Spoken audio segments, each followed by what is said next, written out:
Google is offering free AI training and tools to U.S. small businesses so they can innovate in ways both big and small.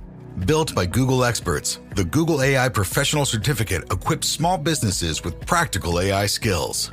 Through hands-on projects, they can start using AI to get more done and unlock new opportunities for their business. This is a new era of American innovation. Find out more at grow.google/business. This summer, Prime Video takes you back before Legally Blonde, before law school, and into the world of Elle Woods in high school. Set in 1995, this Gemini vegetarian knows exactly who she is until her family moves from Bel Air to Seattle. Packed with iconic fashion, 90s nostalgia, and a throwback soundtrack, Elle proves one thing. Law school was hard. High school was harder. From the world of Legally Blonde, watch Elle, a new original series only on Prime Video. Watch now. This summer, serve up the cookout classics, Kraft mayo and dressing. Toss green salads with delicious ranch dressing or zesty Italian. Serve smooth, craveably creamy potato salads with mayo. We all know it's not a cookout without Kraft.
What's happening, everyone? Welcome back. It is Jay Scott. It is The Hook Rocks, the ultimate rock community podcast. Thanks for tuning in and stopping by.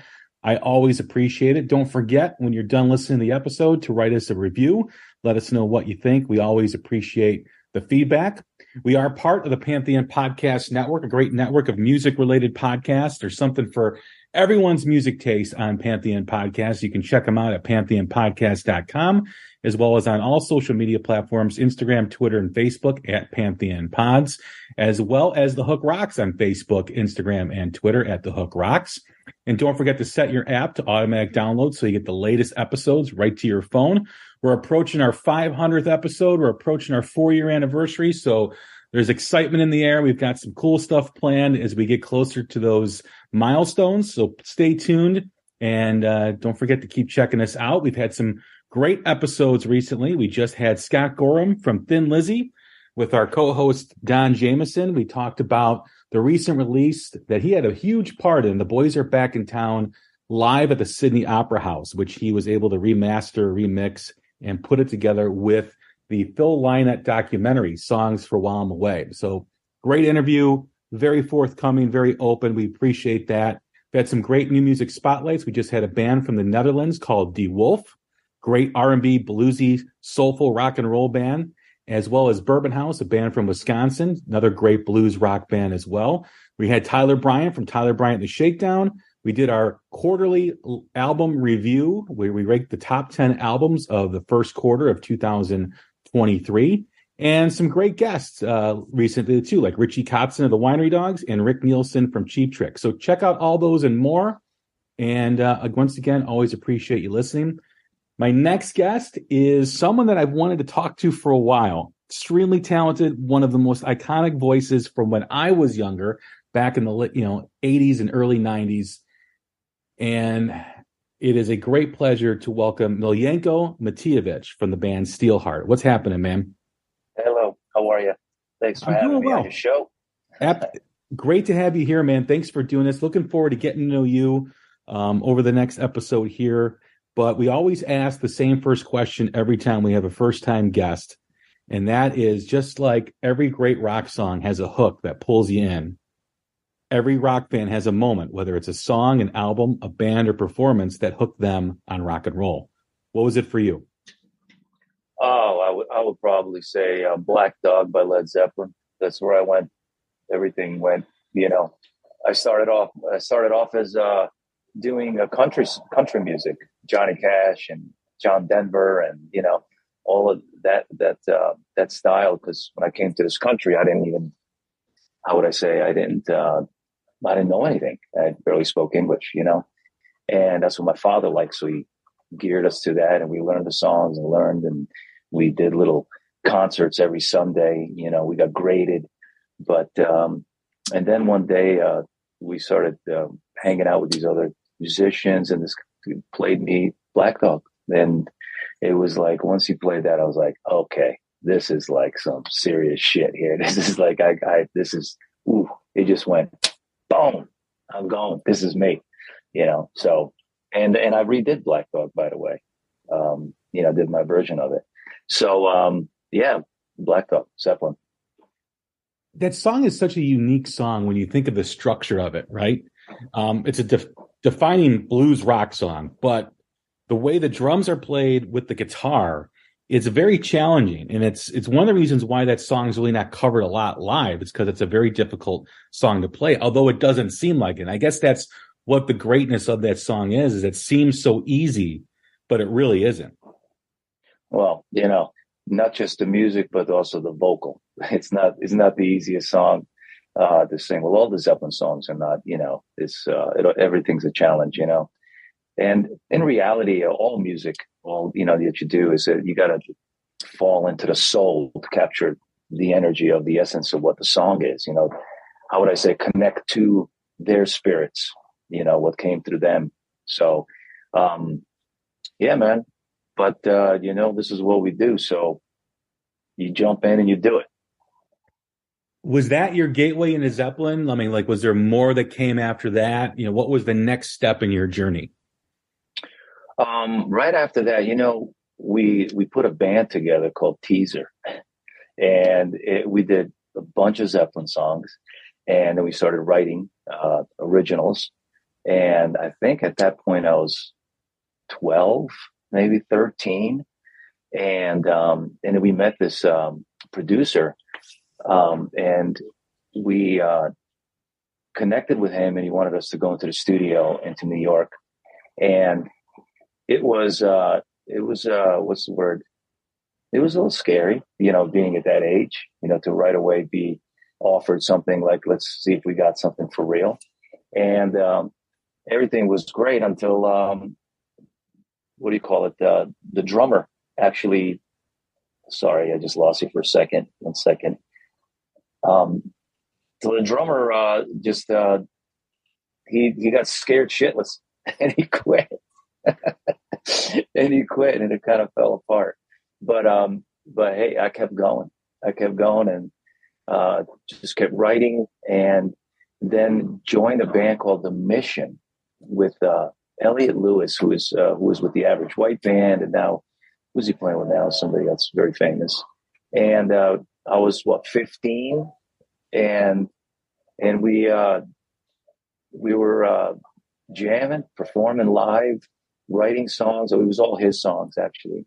And from there, what happened is I was performing in a club called Night Owl in Norwalk, Connecticut.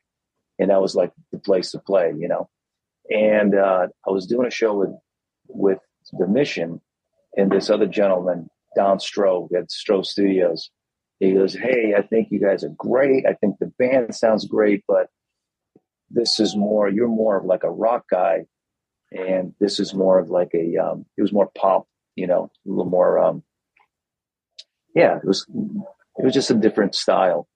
And he goes, "I really want to introduce you to a couple of guys that rehearse in my studio." And that's when I came in. I met Chris and Jimmy and Jack at that point. And we turned up to 12 and we did some Zeppelin. And it was like, okay, there it is, and it just kind of roped me in. So the band just went hit. And that's where Steelheart started. But at that point, it was Red Alert. When you think of this history, when you look back and reflect on it, a lot of stuff is going on with you. One, you're developing your craft, right? You started very young and you're still evolving as a musician. And in most cases, you probably still are, right? No one ever stops evolving, with their right. art and their creativity.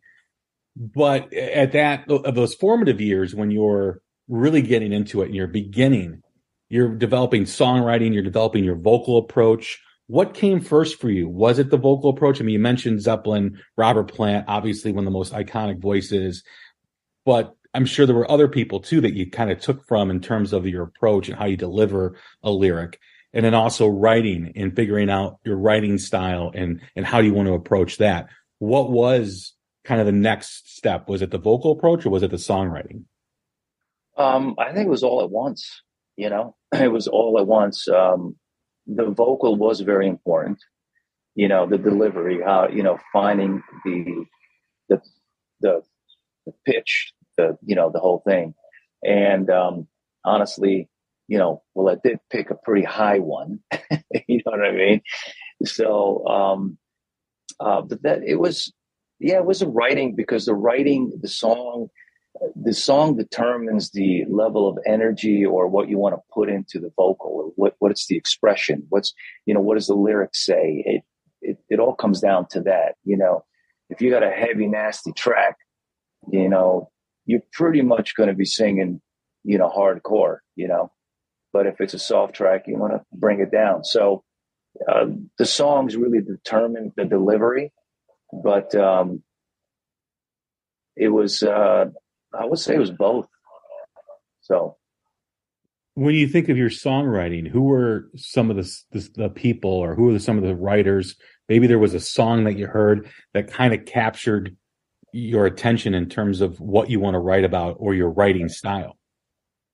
Well, writing about, when I was at that age, you write about things that best, and it's difficult to write really deep songs when you haven't lived enough life, So, in the beginning there, we had songs that were more of a love thing, something that we hear about on the radio, or, kind of like that. So it wasn't, being brutally honest, I haven't lived life long enough to really write the songs that I've written, afterwards, before we started. Like, I would say 8 years later of rehearsing and writing, and that's when it really just kind of went click. When you go through a couple of relationships that, beat the hell out of you, or you have just certain, experiences, you know what I mean? So that's the way it works for me. As far as songwriting goes, when did it become apparent for you that the life experiences that you were having and have had versus the creative side in your musicianship, when did that sync up to being more deeper and being more, layered in your songwriting because of the experiences that you mentioned? Well, the first album was a lot of hard rock and roll, fun stuff. But there's definitely some deep songs there, like She's Gone, Angel Eyes. It really clicked like around when I was 25 years old. It just kind of came together where it's like everything that I've lived, everything that I've felt started being like, oh, So now this is how do I translate that into lyrics, into the same power of what I've experienced, you know? And, you know, I had a pretty tough childhood growing up with my dad, and all of that came together, you know, so everything came together at once. And yeah, at 25, it clicked. And then I started approaching music completely different, especially lyrics, you know, and, you know, the idea to say something meaningful, but to say it like the first verse, you say it one way, what you really want to say, but then the chorus comes in, it comes to the second verse where it's always like people will write, usually, not usually, but a lot of the times they'll write the same verse, just say it differently. You know what I'm saying? So I started realizing how to really craft the story. It's like, what is the story? What does it mean? What are you trying to say? And that's when it really hit me all at once. And I was just like, okay, so I need to express that to the listener, because I'm like a channel, right? And the channel, whatever's coming through me, I give to the world. And that has to be said clearly, and to the point.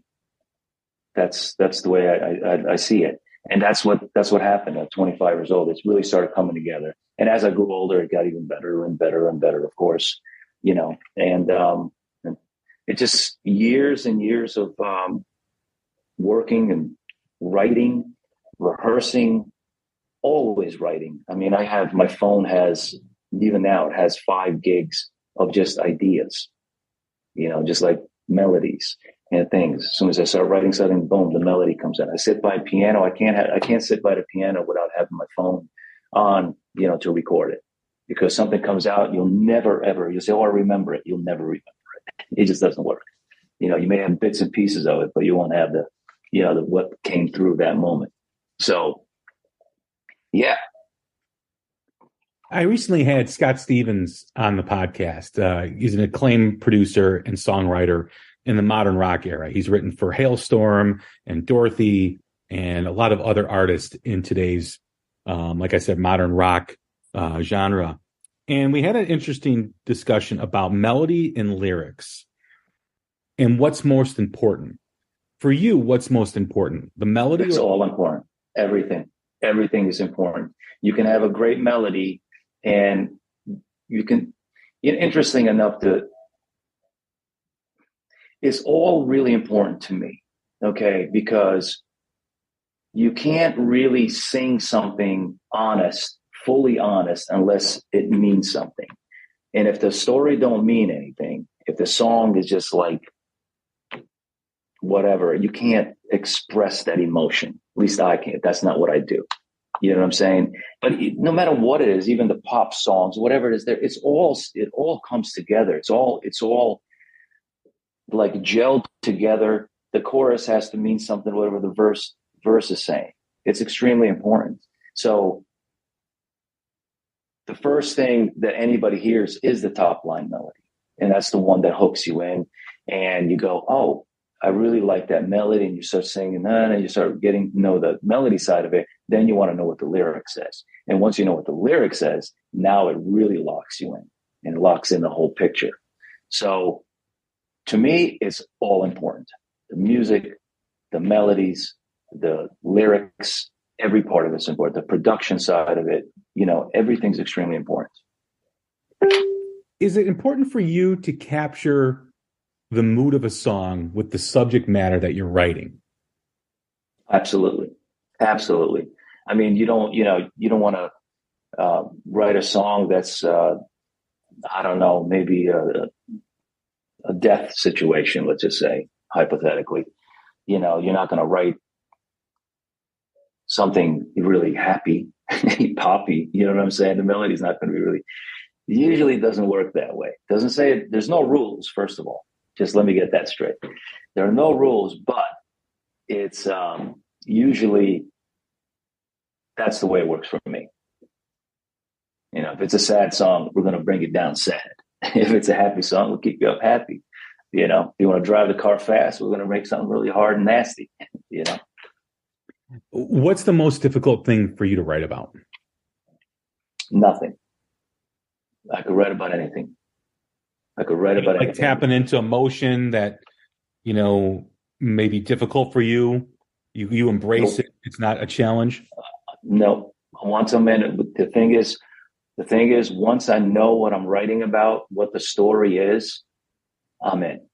It pulls me in, and it's not just me. It's something like there's a whole like energy around me, whether it's gods or spirits or whatever around me. It just comes through me. And when I push, try to get it done like right away, it doesn't work.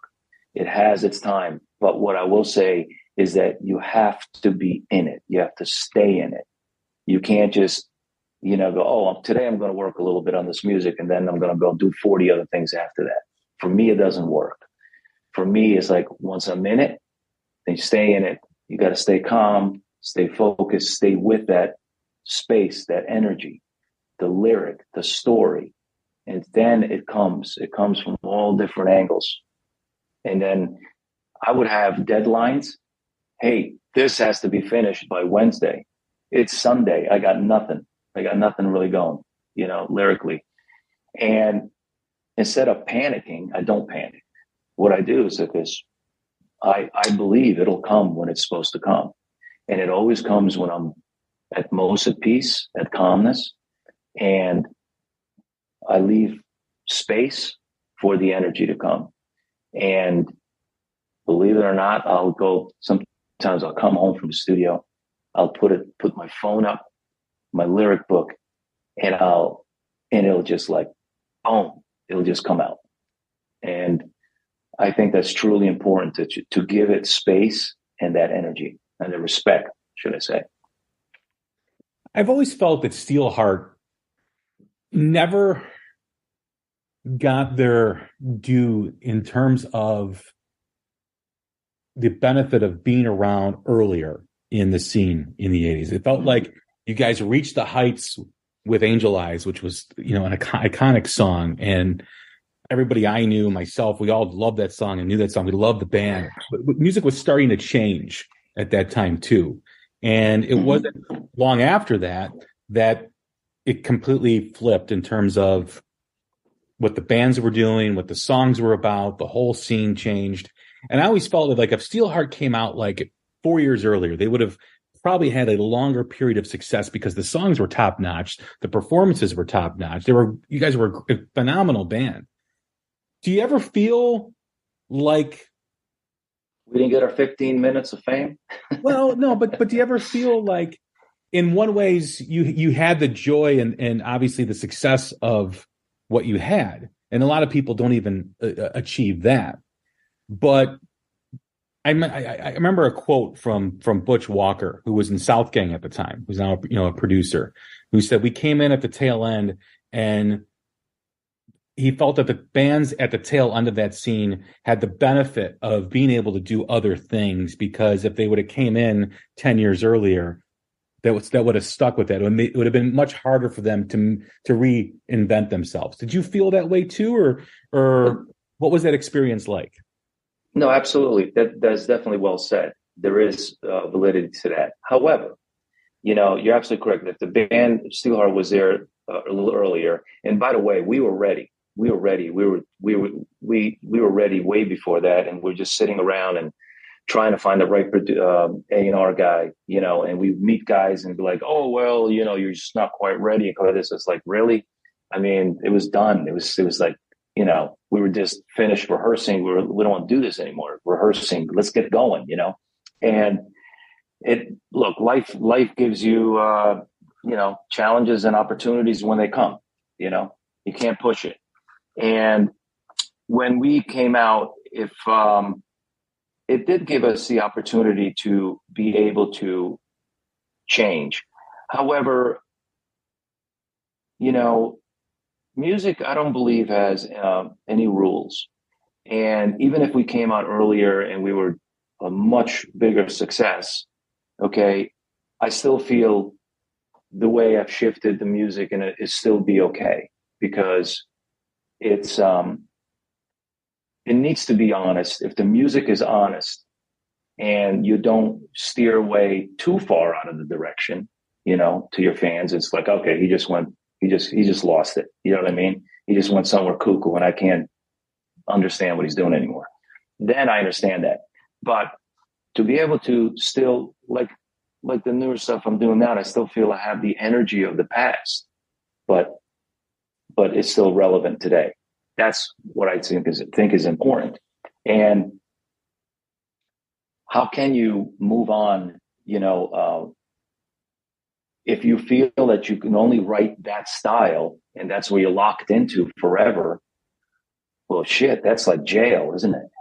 That's awful. We don't want that. So I would say it's a little bit of both, 50-50 answer for you on that one. But yeah, no, I think it's, musicians evolve. I mean, Zeppelin evolved. I mean, Deep Purple evolved. I mean, the music always kept growing and changing, and wherever life took them and direction, same as myself, I mean, I went through a terrible accident. It completely made me write a whole different way when I came out of that. You know what I mean? It's like a different style, different vibe, capture the today's sound, but yet still have the essence of the past and be true to myself and to everybody else, Is it safe to say that back then yourself, the band, and many others were chasing something, whereas now with the music, you're making music for yourself and what you enjoy to do? Because, the music industry has changed so much. Record deals are pretty much non-existent, especially in rock and roll and rock music. But it gives maybe you the ability to write for yourself and write what you like, and your fans, and get more of an honest artist, get more of an honest creative process because it's not chasing something. Is that true? It is true, but you still have to. It's a kind of a two-part answer. I do write honestly for myself, but I also do write in thoughts of sometimes, well, hey, would this work for a movie? And how do I convey my energy and my writing to connect with the listener? Because if I do it only for me, that's selfish. Okay. Making music is not only for me. Okay. We are channels, true artists, what I feel are channels. They're like Buddhas, I feel. Okay. And there's these messages coming through us that we convey to the listener. And whatever comes to me has to be constructed also in a way that it can work in today's world, into the music world. You know what I mean? So it makes sense. You can't just like, well, I'm just going to write just for myself and I don't give a shit. Okay, well then, it may be great, but maybe not. Maybe people will be like, okay, well, it's good for you, but I don't like it. You see what I'm saying? There has to be a medium. You know what I'm saying? I feel there's so many things into play, especially the listener. You gotta capture them. There's still the beauty of songwriting, I feel. I think it's a great song always captivates an audience, whether it's pop music, country, rock and roll, whatever. A great song is always a great song. A great song is a great song. That's it, period. Correct. I agree. What do you enjoy most now creating music that maybe you didn't enjoy with Steelheart and kind of going up through the ranks when you were younger? Nothing really challenges me. I mean, it's just everything. It's nothing. I mean, it's just an evolution, what Steelheart was. That was one part of my life.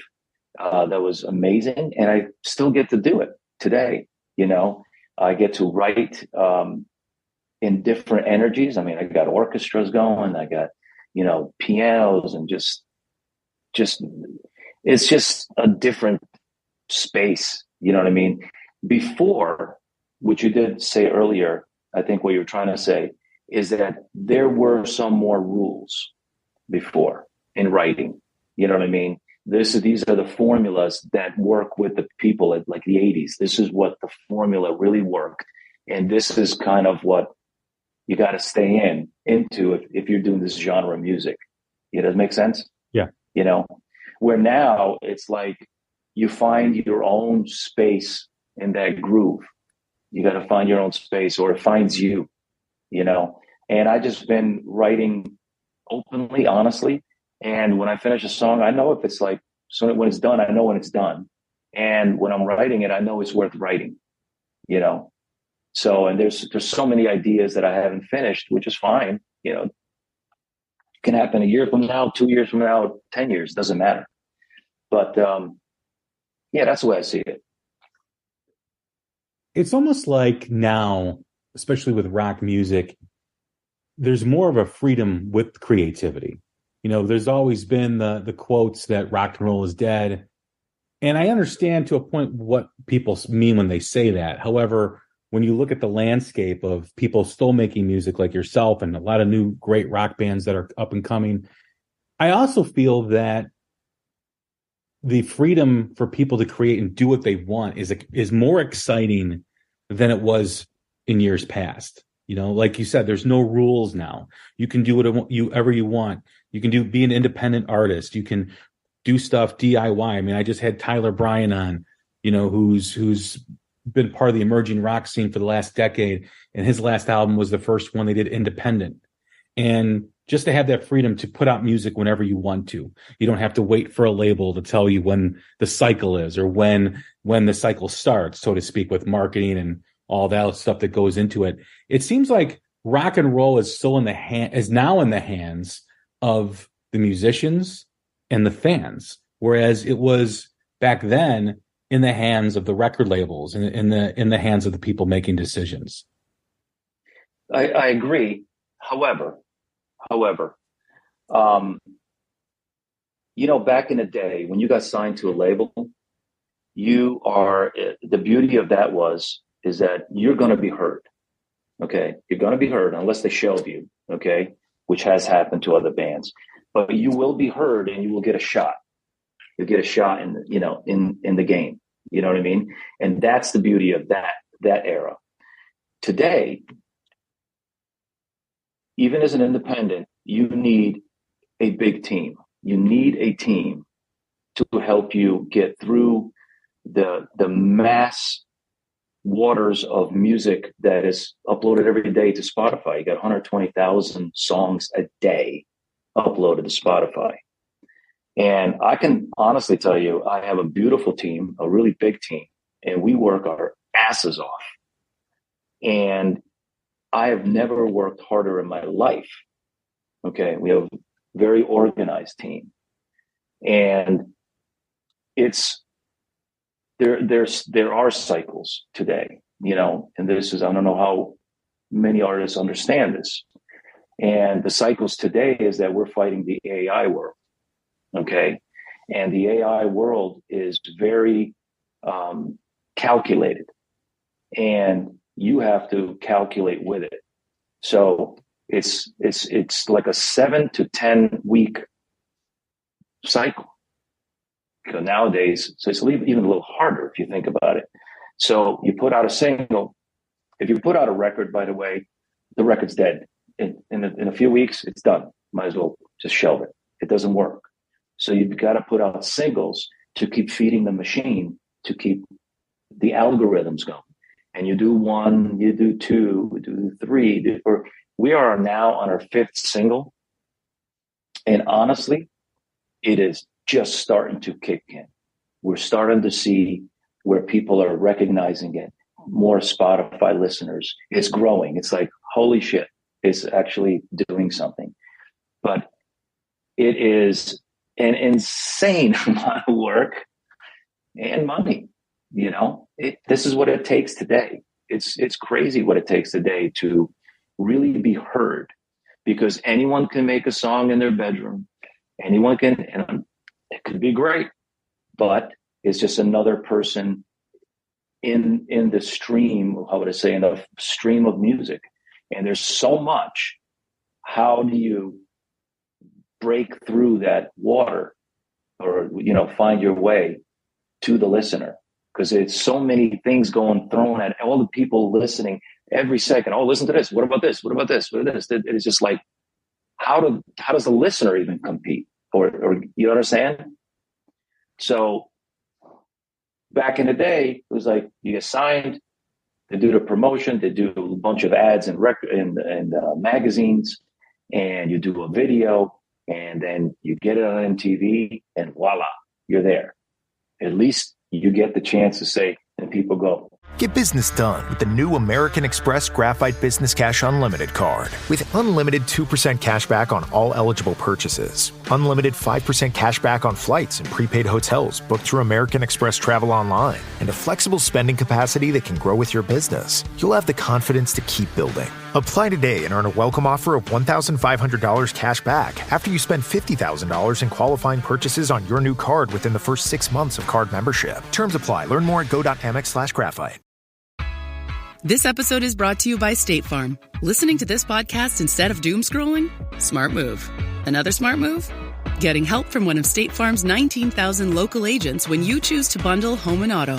Bundling, just another way to save with the Personal Price Plan. Prices are based on rating plans that vary by state. Coverage options are selected by the customer. Availability, amount of discounts and savings, and eligibility vary by state. If you've ever blasted synth beats from your boombox or burned CDs for your besties, this one's for you. As people get older, much like their music tastes, their health needs change. AG1 is the simple daily health drink designed to deliver over 75 essential daily nutrients and pre- and probiotics to support energy, digestion, and mood, so you can make the most out of every decade and dance break. Learn more at drinkag1.com.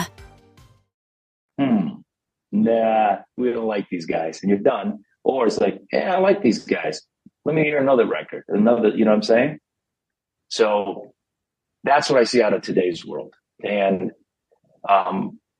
honestly, I'll tell you, my record company, Steelheart Records, which we've been building a year ago, I will be honest with you and myself, I didn't know shit about this music business. And people who think they do, and they haven't been in it for real, I will actually challenge them to a lot of questions, because it is extremely complicated. Where to place, when to place. The social media is beyond insane for an artist, for one person to do, because now you got to do Instagram, you got to do Facebook, you got to do TikTok, and YouTube, and you got to do reels, and you got to do schmeals and beals, and fuck, man, it's just brutal. Okay. And an independent artist could have the greatest songs in the world, but without that team or the help of someone helping you do it, it is pretty impossible, because you can't keep up. You can't keep up. You can't. I wake up in the morning and I am on the phones from like 8, I don't know, till 3, 4 in the afternoon. It's crazy. Interviews, things. And then I'm making stuff for social media. And by the time I get to the studio, it's like 5 p.m. And then I focus in 5 p.m. till midnight. I'm working on just music. And I got a team. Okay. It's crazy. So there's a lot to unpack there. We talk about a lot of that stuff on the show all the time. Quite recently, we've been talking a lot about TikTok, and we've been talking a lot about algorithms. And one of the things that strikes me is record labels, in my opinion, used to have a vision of what they wanted. And it wasn't so much about how popular a band was that was coming up. It was about whether they were good or not, and whether they wanted to grow with that band or help that band grow, over a period of a few albums. Now labels have zero vision, and they want a known commodity. They want to know how many streams you have, how many followers you have, whatever the case is. And when you look at things like TikTok, and I know I say this a lot, the algorithms, in my opinion, stop any form of discovery, right? Because you get kind of boxed in. The listener gets boxed into what the algorithm believes they want to listen to, right? Mm-hmm. And I think one of the reasons why rock music gets kind of a back seat is rock fans have always been different in their taste. I can listen to, Metallica, and I can listen to Steelheart, and I can listen to, a singer-songwriter or whatever, and it's all under the same genre, but it's different styles. And the algorithm really doesn't impact a rock music fan like it does a pop fan or a rap fan or whomever's listening. And I think that because of that lack of vision and because of that algorithm, discovery of new artists or discovery of new music that you're doing gets throttled because you have to really play that game of that algorithm. And like you said, everyone can put a song on Spotify. There's a lot of greatness with that, right? There's also a lot of negative to that, because one of the things that is a negative about today's music world in the ability to upload a song from your bedroom or to be able to be an independent artist is there's no one in the room telling you that needs to be better. That needs to change. If you have your mom and your girlfriend in the room constantly, they're going to tell you that song you did, I love that song. That's great. But there's no objectivity. So bands put stuff out or artists put stuff out on Spotify that needs a little bit more time in the oven, needs, a couple more things in the recipe. And I think that in itself waters down the genre, waters down music, because although it's great, anybody can upload music. And I think that's awesome. But there's also the fact that people are their own biggest fans sometimes, and they think this song is great, but they haven't worked it out. I have an 18-year-old son who's trying to get a band together, and he goes, well, in a couple of weeks we'll be able to put a song out on Spotify. I go, a couple of weeks? What are you talking about? I go, you got to work that song out. You got to play that song live hundreds of times before that song's ready to be put out there. I go, David Lee Roth did an interview of how many hours you have to play live to know that you're ready to take over the world, so to speak. And it doesn't take 2 weeks to sit in a bedroom writing a song. You really need to play it to get all the holes out. So yes, I do think that it's great that the music is in control of the artist, but like you said, it is an ever-changing world from day to day, and you need a team around you. Or you have to have people in the band that know what they're doing when it comes to algorithms and social media contact and all that stuff. Because it's not just being a musician anymore. It's not just writing songs and being creative. It's outreach. It's constantly being in the algorithm. Because if you don't post for a day or two, it's like you got to start all over. So, it's a crazy, crazy world in terms of music, in terms of people being discovered. And what's also frustrating is you mentioned AI too as well. When Capitol Records signs an AI artist, to a record contract, I'm like, what the hell is going on? This isn't real. This is a fake entity. This is not a real thing. And although I think it is the record label's fault for doing something like that, I also think the fans bear some responsibility too for accepting stuff like that. Like, how many times have we seen an artist sing to a track live, and then they're not next to the microphone, yet their vocals keep going. And when they grab the mic back, the crowd cheers. Why are they cheering that? I never understood that. That's just me. But I do think, again, kind of just to boil this down to one point, there is no vision in the industry anymore. There is no working with a band and growing a band from beginning to success. And I think that is really the big thing that is the big difference. I agree. What we are doing, we're focusing on Steelheart right now, and basically I'm kind of like the guinea pig in my own, world. And I would love nothing more if, this really works, nothing more, but to bring it back to old school. Like I'm saying, an artist is like a Buddha, but we have to take care of the artist.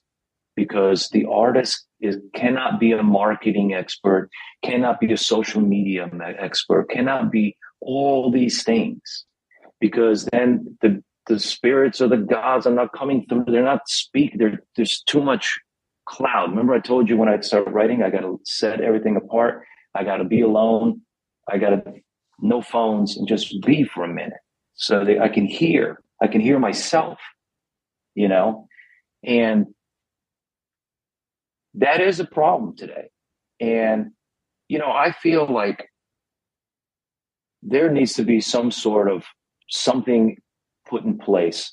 Like, you can't join a Screen Actors Guild until you have done a real movie or something that really is official to the Actors Guild that you can join. Well, I think it should be the same concept. You shouldn't be able to just throw shit up there just for the hell of throwing it up there. How about this? You need to earn your position, and once you become this established artist entity, and this is what you do. I mean, you can still do other things, but you're devoting serious time to this, then you can come into this pool. But to throw everybody in this pool, it just makes it complicated for everyone. And I feel we're losing, we're what's the word? Jipping ourselves, let's say. The authenticity isn't there. Well, it's not. That authenticity isn't there. But what about let's face it, right? We all grew up to songs that we have memories to. We smell things, and it reminds us of the first kiss or the first backseat sex situation, whatever it is. Where you were suicidal and you heard a song that took you away from being that, and you're 16. You see what I'm saying? Those are true messages. That's why I say artists are like Buddhas. They're like psychologists. They're visionaries. They're giving information. They don't even know where it comes from. But that's their job. That's what they do. And there's no one taking care of those true artists. It's just crazy. And like, okay, now, from now on, what you're going to do, you have to do everything. And when I do speak to a lot of artists, and it's like, how are you doing? Oh man, I'm great. I can do this. I own this. Now I own my stuff. And always says 3 years later, I ask them, how you doing? I just did this literally the other day. How you doing, Danny? Yeah, I'm okay. I'm just doing this show. And I'm like, it doesn't work. It's too much. It sounds good.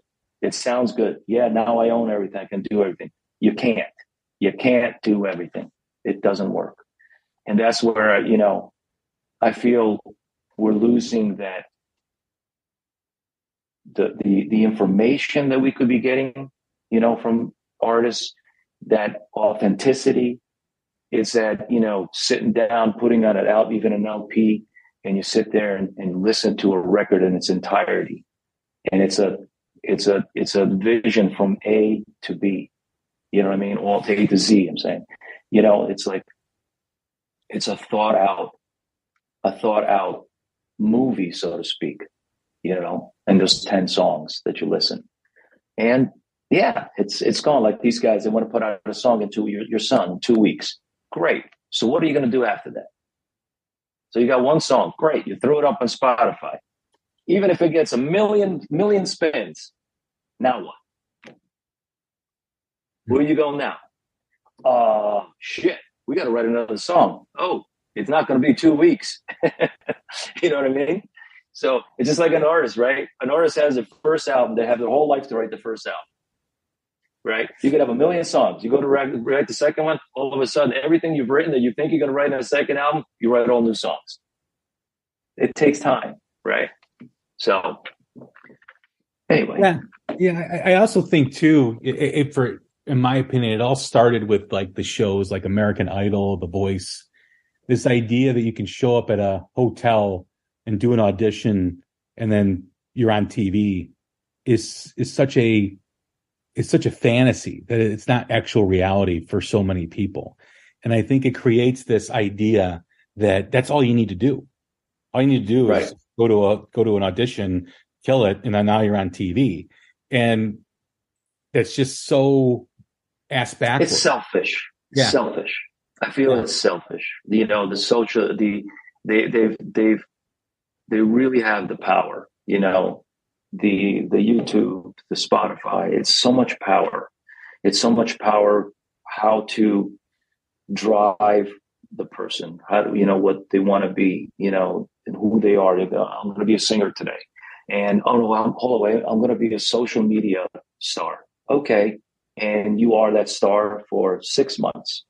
And after that 6 months, shit, you're done. Now that's scary, man. That is scary to go up that high and drop that, you know, come down to that low. That's not healthy. But where the social media, all these platforms, no one gives a shit. It all comes down to the cash, the money. How do we make it bigger? How do we, you know, it's interesting. These platforms have so much power. It's like, how do we focus more on building the energy of the intelligence? You know what I mean? Instead of just, it's manipulative, I have to say, you know, but it is, on one hand, I will say this also, it is also a powerful tool if you know how to use it and you have a team to help you work with it. It is also a powerful tool, but it is very complex. Let's just say that.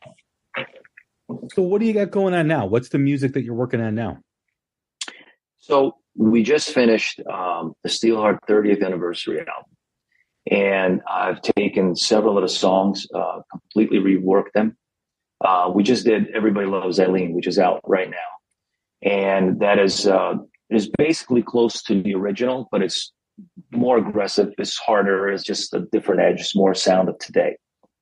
I think it came out pretty damn good. So I hope you guys like it. But then I've taken songs like She's Gone, and I reworked it. Bit different arrangement, and did it with the piano, vocals, and a 40-piece orchestra. It's pretty intense. It's like, you know, and also we did Mama Don't You Cry, vocals, piano, 40-piece orchestra. I did I'll Never Let You Go, Angel Eyes.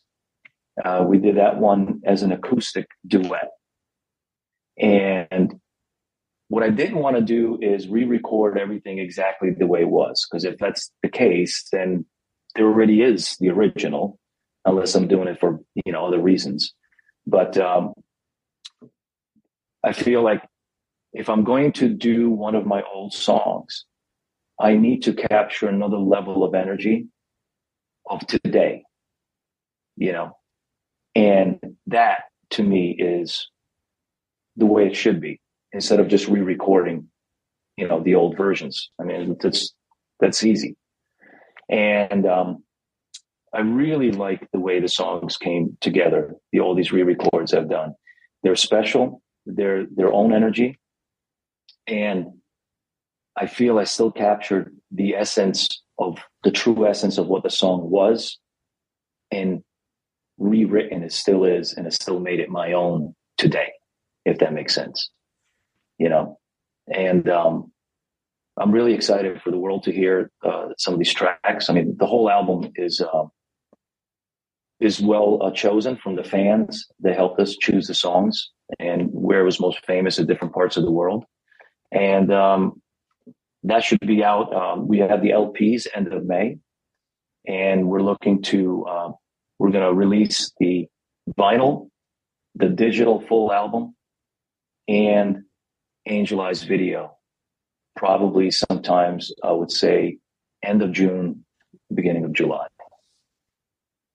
You talked about reworking a lot of the stuff. What was that like, kind of recreating something differently that you guys are known for? I mean, that's kind of a slippery slope too, because people find it so familiar, or find those songs to be familiar, than changing it. That excites me, because I love when an artist talks about approaching something differently years later. They would have played it differently now, because, you know, they're better musicians now than they were 30 years ago, 20 years ago, or they've learned more about the instrument, or they've learned more about the approach. And I've always liked to see what it would sound like if they did it today. But what was that like for you revisiting that stuff?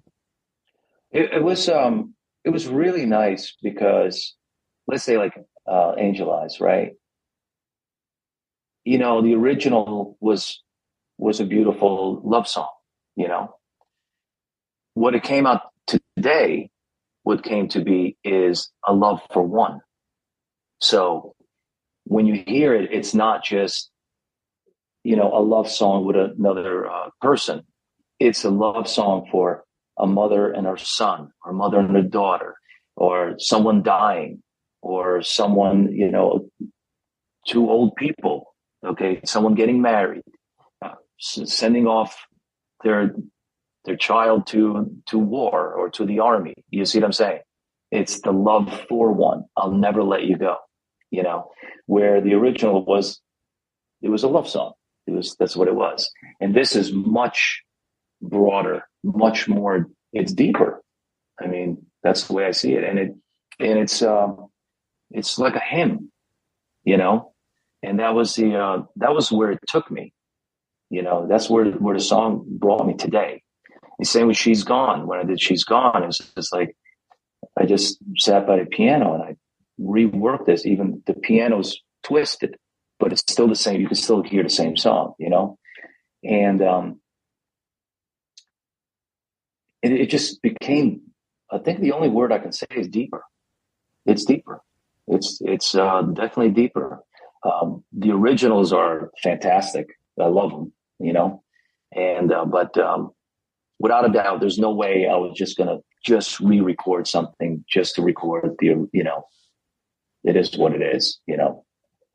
It has to be something special. It has to be something different.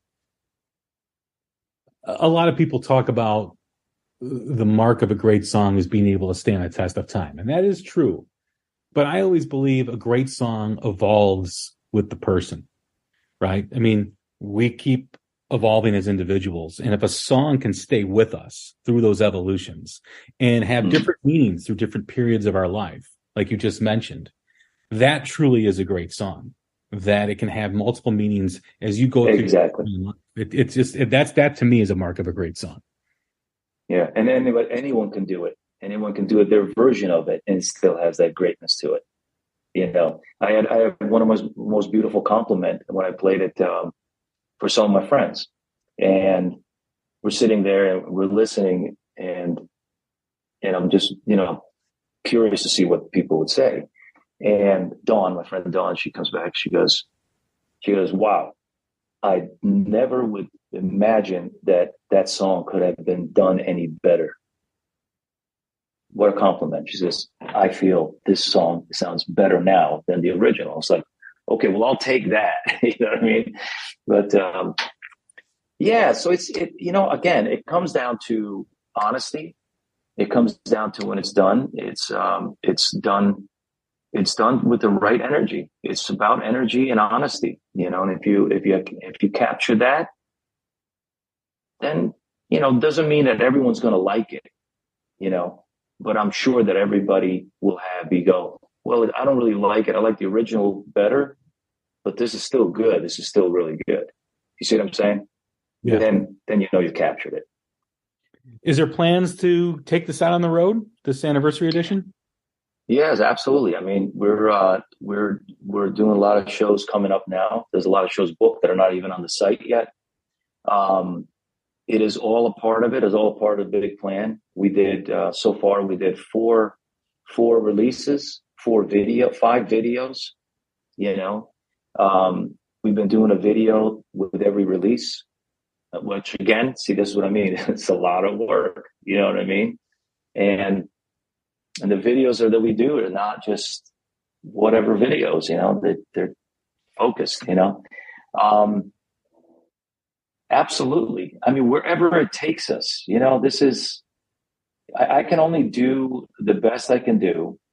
I can only deliver and try to keep up with today's world expects of me, and do it as best as I can. And the rest is up to the world. It would be nice, you know, the fans could capture it sooner. But man, like I said, they're being pulled on so many different directions that it's hard to keep anybody in the lane. You know what I mean? It's like this, you know? So, yeah. Well, I look forward to seeing it. I can't wait. Hopefully you'll be in the Chicago area. Absolutely. Yeah. Well, and another thing, I don't know if you know, the song Trust and Love. I don't know if you've seen that video. Have you seen that video, Trust and Love? Yeah. So I wrote that during the pandemic, and I sang it in 10 languages. And we're still got more songs, more languages to release. And that song, not long ago, actually, maybe 8 months ago, we're doing a movie. A friend of mine is doing a movie, and I played it for the director. And the director loved it so much, he named the movie Trust and Love, and that's the theme song. Actually, tonight, I'm seeing a private screening of the movie where Steelheart, the band's in the movie. I'm acting in it. And the song Trust and Love is the theme song of the movie, amongst 6 other songs of Steelheart that's in the movie. So that's exciting. They're very exciting. Yeah. Absolutely. That's awesome. When you see some of the bands from that period have this resurgence, I just had Phil Lewis on from LA Guns last week. And I think that one of the things that always annoyed me was the dismissiveness of that period. But in reality, the bands like Steelheart and all those bands that were around in that era knew their instruments. You guys were musicians compared to the genre that came after and what's been going on now. Like, you guys knew your instruments. The talent was off the charts in most cases.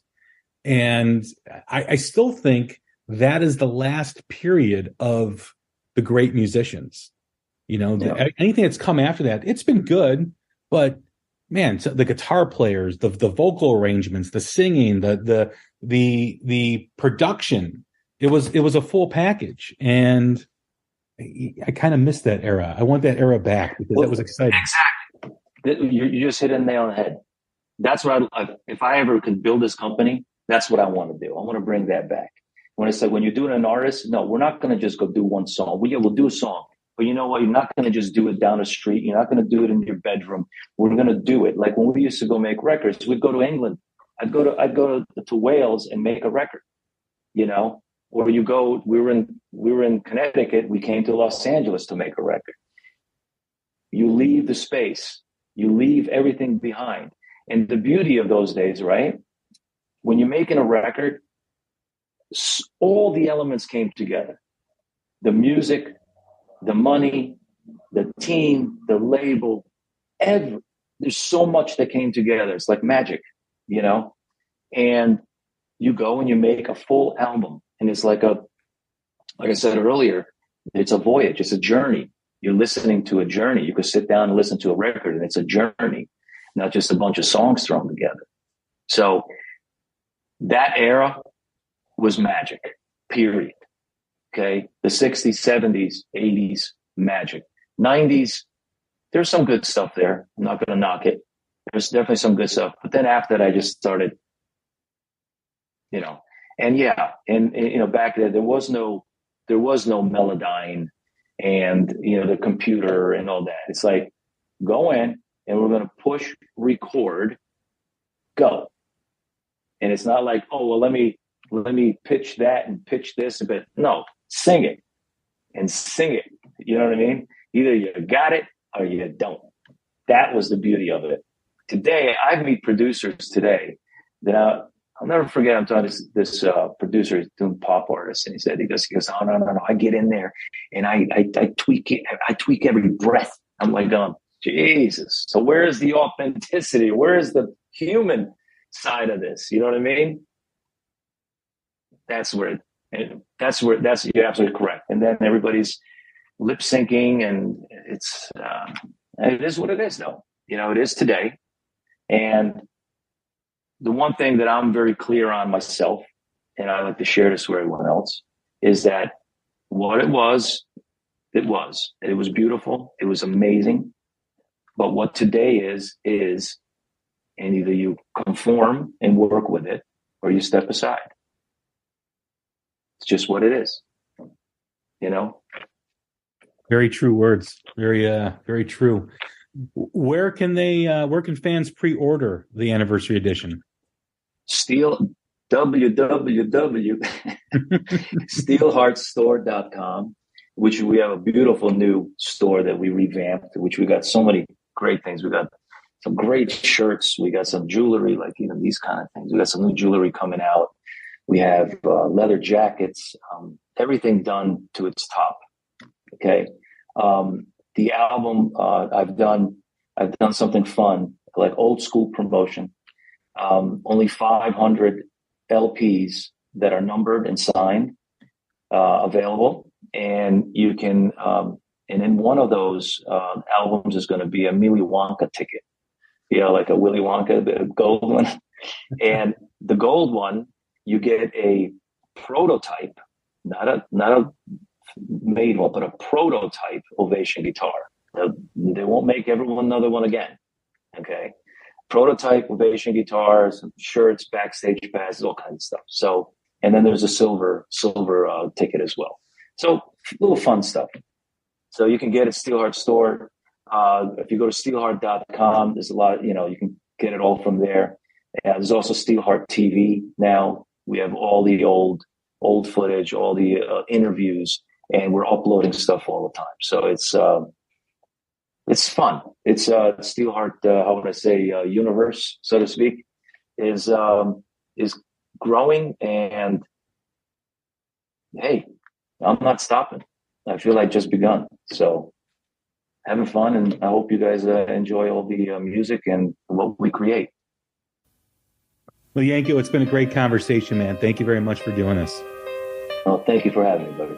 All right, everybody. That is Miljenko, and he's from Steelheart. And go check out his merch at steelheartstore.com and get all the get your Willy Wonka ticket. That's exciting. So I'm Jay Scott. This has been another episode of the Hook Rocks, the Ultimate Rock Community Podcast. Stay safe, stay healthy, take care of each other, and we will talk soon. Thank you.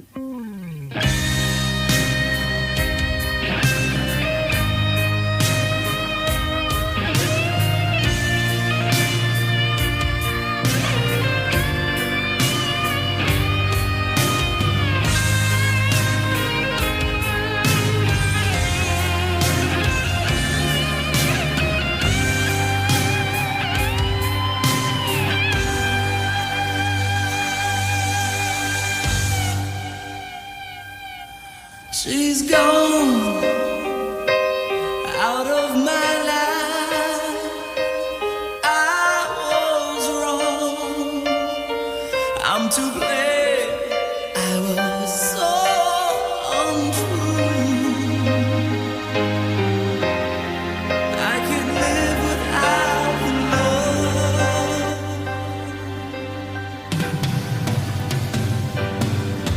Come back into my arms.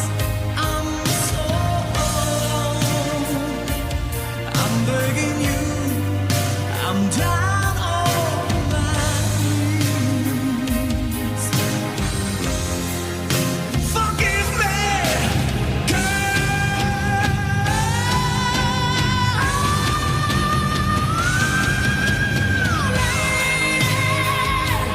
Won't you save me? My heart belongs to you. Lady, can you forgive me? All I've done to you. Lady,